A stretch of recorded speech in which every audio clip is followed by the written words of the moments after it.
Hello, ladies and gentlemen. I'm outside of historic Memorial Coliseum. If you couldn't tell, the sun is right in my eyes. And of course, I left my sunglasses over there in my car about half a mile down the road. So I'm going to be squinting the whole time for this rapid reaction. But Kentucky beats Central Michigan 82-55. Really slow starting game. It's very similar to the Miami game. With Miami, you're on the road, you're coming back from Puerto Rico. It's kind of understandable in a way. I mean, again, a power conference team on the road, like it's an ACC team. It's not like they're scrubs or anything.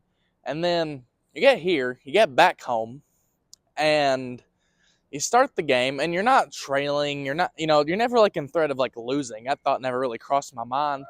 But I'm sitting there, and at the end of the first half, it's 45-38 Kentucky. And you're sitting there and you're going, it's a 7 point game? Is that right? Is that scoreboard right? And speaking of, is the scoreboard right? They messed it up like 3 times during the course of the game. Like, like I'm sitting here looking at the actual scoreboard, the jumbotron, the stats on my computer, and then, I'm peeking over looking at the SEC Network Plus broadcast, and there's like 3 different scores on all of them. So I'm just like, okay, what are we doing? What's the score? But they eventually did get that figured out. And like I said, it's 45-38 at the half. And again, it's just like, what are we doing? And again, that's the weird part where, you know, when you talk about slow starts and you talk about, you know, coming out of the gate a little, sluggish. Normally, and almost really all the time, you're kind of talking about the offense. You're talking about how, well, we just can't make shots today. Or, man, the ball's just not going in the hoop. Turning the ball over, stuff like that. It wasn't any of that.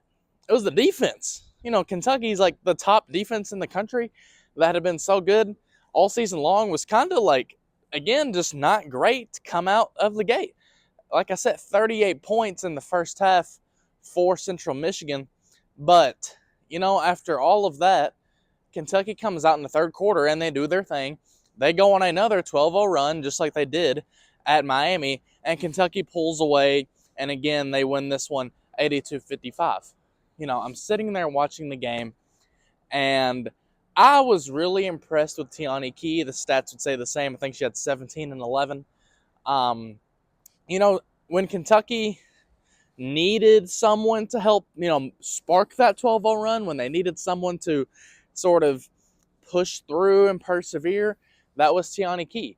And I thought she did a really good job of, well, first of all, like, she's so athletic and, like, physically gifted that she should just be able to do this against, I would say, pretty much all these teams, right? Like, she's tall, long, all of that, but, dude, she's athletic.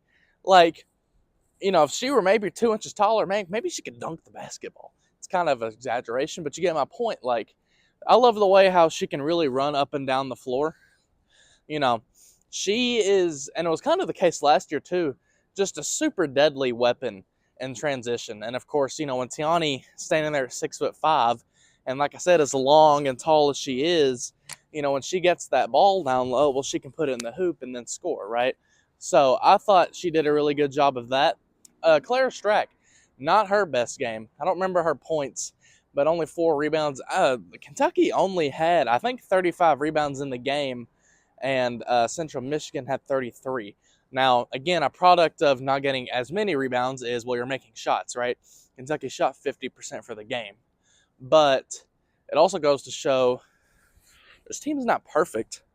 You know what I mean? Like, this team, this isn't, they're not robots. I think Cal used to say they're human, right?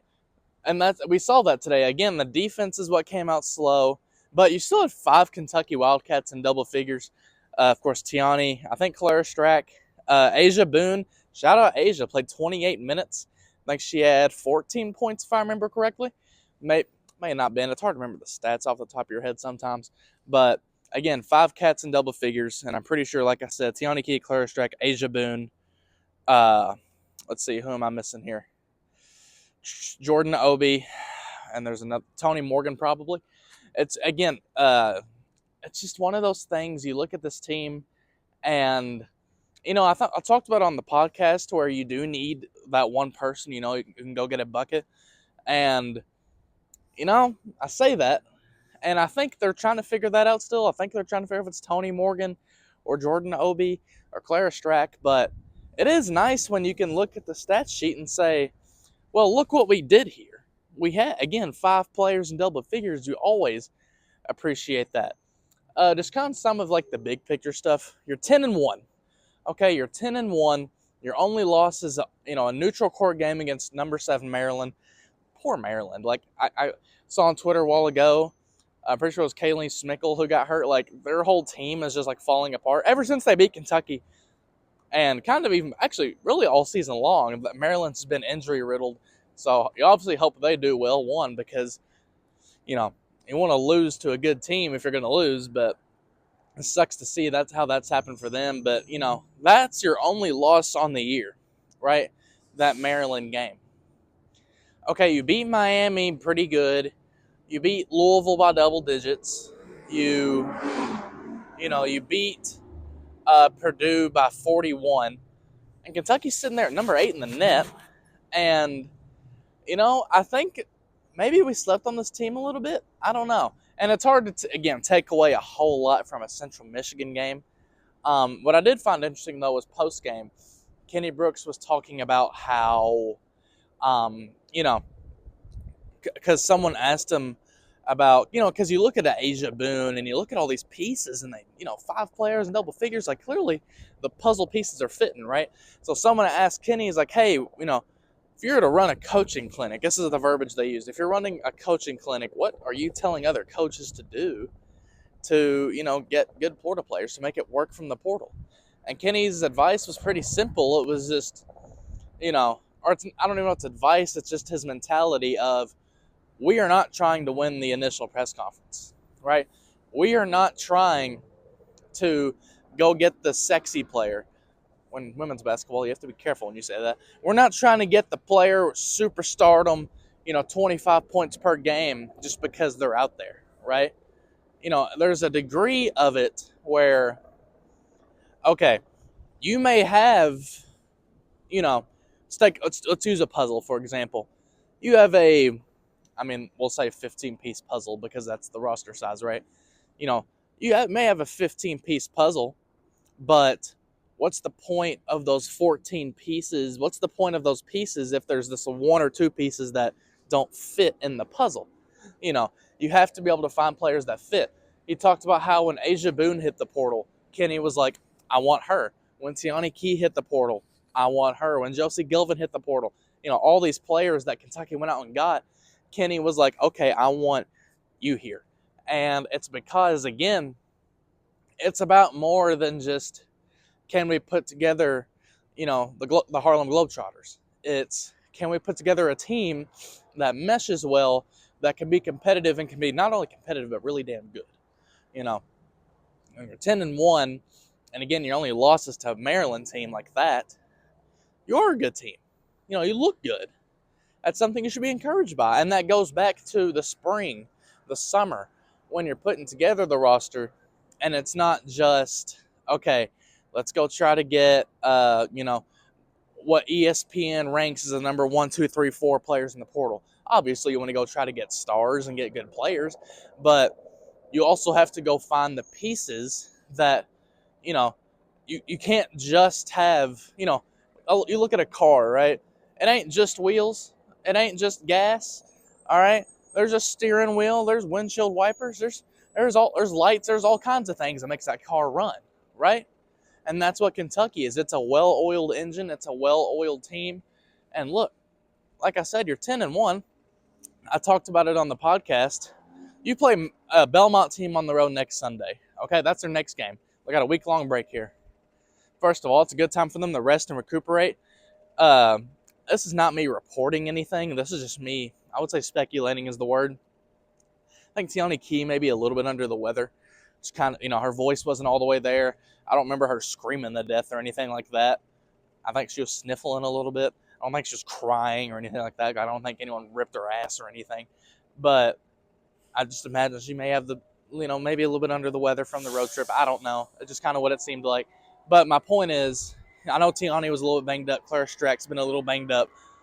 Toni Morgan feels like she is getting like, I feel like every time Toni Morgan takes the floor, it's a WWE match, and like it's WrestleMania 42 out there every time Toni Morgan takes the floor, because I swear every time, every game she's getting suplexed at least once, and like today someone literally gave her a shot block like we're in the NFL, and it's like, okay, whatever. But again, I say all that because this is a good week to rest and get ready for a really good Belmont team. I think they're 3-5. I know that record doesn't sound great, especially when you associate it with a name like Belmont. But look, I talk about it a lot. You've probably heard me say it a lot, especially if you keep up with everything I say. You've heard me say it a whole lot. But Belmont's a good team, and they've taken Oklahoma, Tennessee, and Ohio State down to the wire. They lost to Princeton, who is a borderline top 25 team. And this, they lost to McNeese, and that's a bad loss for them. But you can't, Kentucky won that game by 6 last year. They got to come ready to play to win that game. But, you're 10-1. I think Kentucky is in really good position to, head into SEC play 13-1, because I believe it's three more games left. You'll be 13-1 heading into SEC play.